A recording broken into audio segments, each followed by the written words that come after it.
Before drilling 2 holes on the top beam, it is recommended to cover the area with adhesive tape. This will help prevent dirt and debris from entering the openings during the drilling process. You should drill the 2 holes so that the plate fits snugly into the aluminum cover, ensuring proper alignment with the front aluminum cover. The 2 holes should be drilled in the middle section for precise positioning to fit M8 size screws. This is the look from the top position. This portion allows to adjust left and right. If the aluminum cover is positioned higher than the plate, you can use a cutting tool to level them for proper alignment.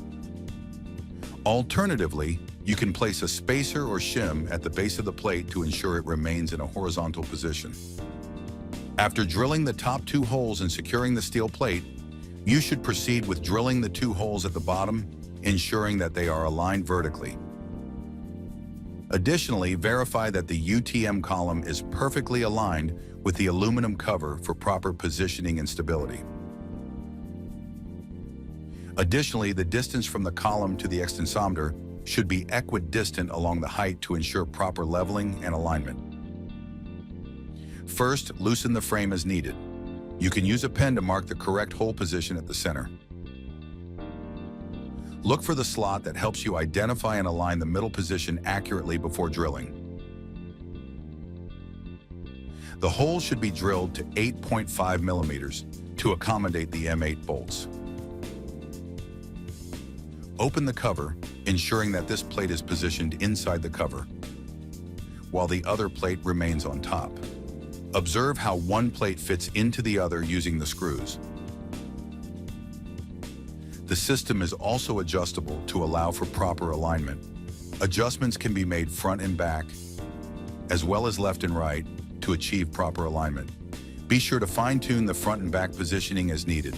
Most importantly, ensure that the system is precisely aligned with the Universal Testing Machines centerline. After installing the last screw of the extensometer, check whether it is positioned centrally. Similarly, ensure that the testing machine's loading is also aligned in the central position.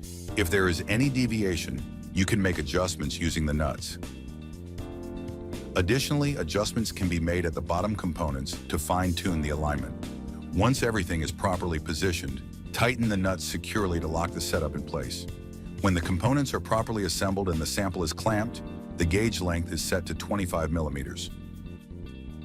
If you need to adjust the gauge length to 50 millimeters, simply loosen this nut, make the necessary adjustment, and then secure it at 50 millimeters.